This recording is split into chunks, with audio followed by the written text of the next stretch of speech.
जो परिपूर्ण है परमेश्वर, उस पूर्ण की यात्रा पर इस संसार में है। और जब तक परिपूर्ण से मिल नहीं जाते, यात्रा का यह क्रम जन्मों जन्मों का जारी रहेगा।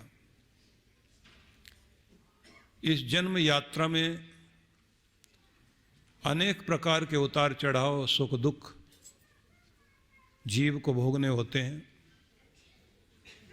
अनेक देह धारण करता है। जीव की इस यात्रा में अनेक माँ, अनेक पिता, अनेक मित्र और अनेक शत्रु, अपने और परायों के बीच, संयोग और वियोग के बीच उसकी ये यात्रा जारी रहती है। और इसी में त्रय ताप उसे भोगने होते हैं। शरीर के दुख भी, मानसिक दुख भी, उसे आध्यात्मिक दुख भी, और यहाँ तक के जो दैविक और भौतिक ताप हैं उनका भी सामना करना पड़ता है। अपनी गरीबी, अपने घर के संतुलन की कमी, बीमारियों का होना, बचपन और बुढ़ापा, अनेक प्रकार के जो उतार चढ़ाव हैं जीवन के, जिसमें किसी का संयोग और किसी का वियोग, कोई चीज का प्राप्त होना और किसी का छूट जाना, ये सभी प्रकार के जो द्वंद्व हैं, इनके बीच से जीव को अपना जीवन यात्रा को चलाना होता है। इसलिए रोने और हंसने की यात्रा जारी रहती है। जिसे आदि शंकराचार्य ने कहा, पुनरपि जननम पुनरपि मरणम पुनरपि जननी जठरे शयनम इह संसारे भव दुस्तारे कृपया पाहि अनादे। दुस्तर है संसार, परमेश्वर आपकी कृपा के बिना हम इसे पार नहीं कर पाएंगे, क्योंकि बार बार जन्म लेना, बार बार मरना, हंसना रोना ये जीवन के साथ लगा हुआ है। इस आवागमन के चक्र से हम बाहर निकल सकें तो ध्यान रखना, जितना जितना भी इस दुनिया में हम आएंगे तो ये बात तो होगी, देह धरे का दंड है। ये जो सुख दुख है, ये देह धारण करने की सजा है। देह धरे का दंड सब कोवु को होए, ज्ञानी भुगते हंस हंस कर और मूर्ख भुगते रोए। अज्ञानी व्यक्ति इस संसार की यात्रा में अज्ञान के कारण रोता हुआ इसे भोगता है, लेकिन ये यात्रा जारी रहती है। और अजीब बात है कि कैसा भी जीव क्यों ना हो, मौसम का भी सामना करना है, अनुकूल प्रतिकूल, लोगों का भी सामना करना है। कोई आपके अनुकूल होंगे, कोई प्रतिकूल होंगे। परिस्थितियों का भी सामना करना पड़ेगा, चाहे आपकी गरीबी है या अमीरी है, या आपकी परिस्थिति दुर्भाग्यपूर्ण है। अनायास कोई घटना घट सकती है जीवन में, कुछ भी हो सकता है। आपकी बुद्धि अभी बिजनेस में ठीक चल रही है, लेकिन कोई ऐसा कारण घट सकता है कि सारा बिजनेस ही खराब हो सकता है। और व्यक्ति की हालत ये हो जाती है कि उस बिजनेस के कारण मकान बेचना पड़ेगा, घर बेचना पड़ेगा, पत्नी की चूड़ियां बेचनी पड़ेंगी। जिस गाड़ी में बैठ के जाता था वो भी गई, जो जमीन जायदाद थी वो भी गई, सड़क पर आके खड़ा हो गया, फिर से यात्रा शुरू करनी है। ये सब संयोग वियोग जन्मों से हमारे साथ चल रहे हैं। एक जन्म की कहानी नहीं है, अनेक जन्मों की कहानी है ये। इस यात्रा में हम सब लोग शामिल हैं। लेकिन फिर भी मजे की बात है कि हम पूर्ण की यात्रा पर हैं इस दुनिया में। पूर्ण परमेश्वर की यात्रा पर हैं। हम अपने आनंद को पूर्ण कर लेना चाहते हैं, अपनी शक्ति को पूर्ण करना चाहते हैं, अपनी संपन्नता को पूर्ण रूप में वहाँ तक ले जाना चाहते हैं कि जहाँ गरीबी का कोई डर ही ना हो। पूर्ण का मतलब यह है कि निर्भयता की पूर्णता, जहाँ कोई डर का अंश नहीं बचे, वो पूर्णता, वो शक्ति कि जहाँ अशक्त होने का, कमजोर होने का, दुर्बल होने का कोई चांस रहे नहीं, उस पूर्णता तक आप पहुंचना चाहते हैं, जहाँ किसी उतार चढ़ाव की कोई संभावना ही नहीं रहे। कहने के लिए कोई भी कहे मैं तुम्हें लेकर चलता हूँ ऐसी दुनिया में जो प्रेम का गगन हो और आनंद की धरणी, जहाँ गम नहीं, पीड़ा नहीं, मुस्कान ही है, प्रेम ही जहाँ पलता है, और जहाँ सब सहयोगी हैं, जहाँ बीमारी नहीं होती, जहाँ किसी तरह का देना लेना नहीं है, जहाँ आप अपने आप में शांत और संतुष्ट हैं। तो दुनिया का कौन सा ऐसा कोना है जहाँ हम ऐसी जगह ढूंढ रहे हैं? इस धरती पर कहीं भी ऐसा कोना नहीं है। देखा जाए सब कुछ आपके अंदर है।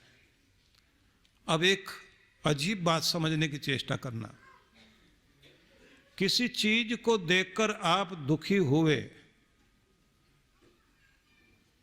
आग में हाथ डाला,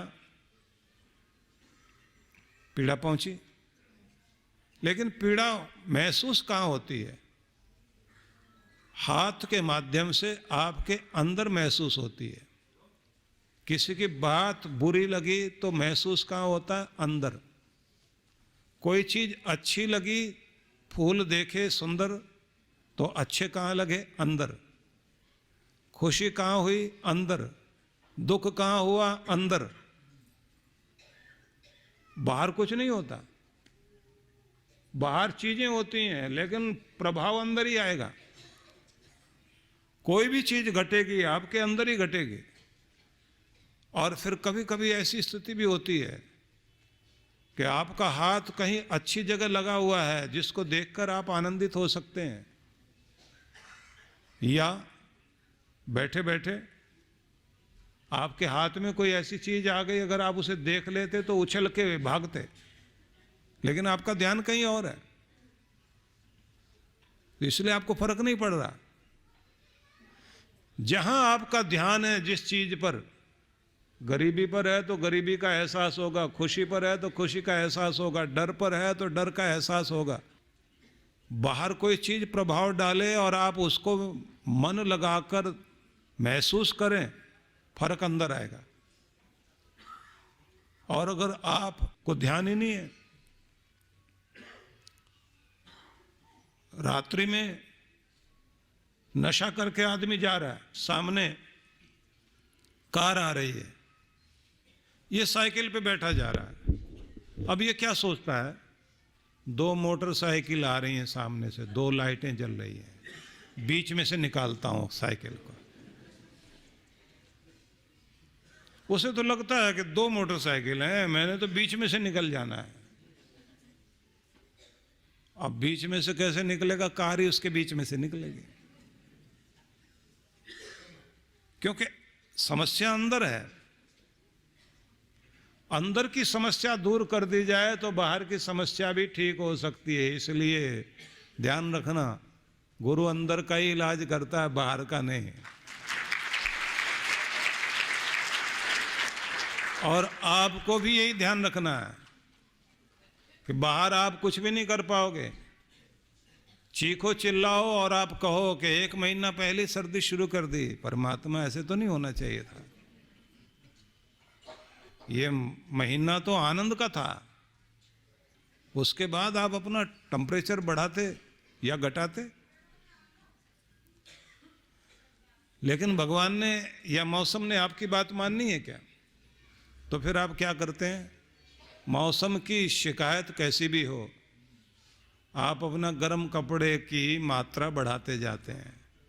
पहले आपने इनर पहना हुआ था, उसके बाद आपने ऊपर से स्वेटर पहन लिया, उसके बाद भी लगा मात्रा बढ़ रही है तो फिर एक शॉल भी ओढ़ लिया, और अगर फिर मात्रा बढ़ गई तो आपने समझ लिया स्वेटर से काम नहीं चलेगा, कोट से काम चलेगा, अब आप उसको ले रहे हैं।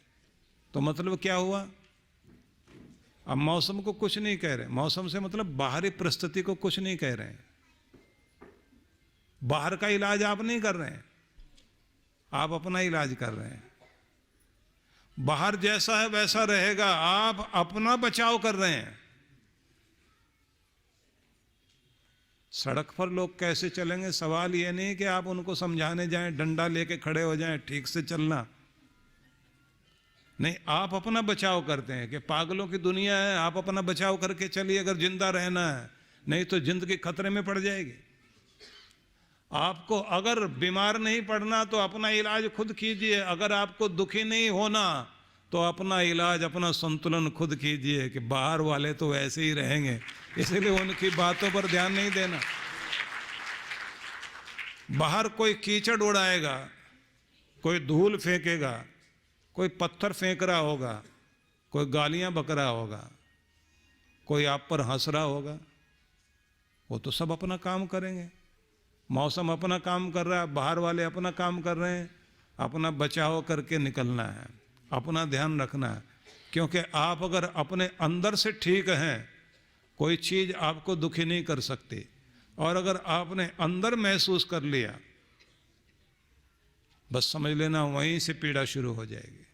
इसलिए इलाज अंदर होना चाहिए, बात अंदर ही फर्क पड़नी चाहिए।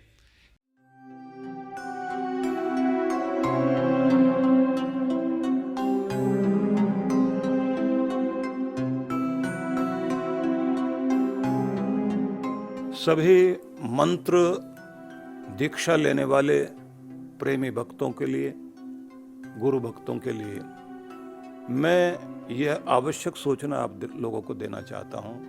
गुरु पूर्णिमा का पावन अवसर है। आप सभी अपने जीवन में जिन जिन भी प्रकार की परेशानियों से, दुख से, दिक्कतों से, संकट से गुजरे होंगे, यह आपका सौभाग्य बनते हुए, सफलता बनते हुए रुकी होगी। कहीं ना कहीं कोई ना कोई नियम में उल्लंघन जरूर हुआ है, कहीं कृपा की कमी रह गई है, पितरों के आशीर्वाद की कमी रहेगी, देवताओं के आशीर्वाद की कमी रहेगी, प्रभु कृपा से हम कहीं ना कहीं वंचित रह गए।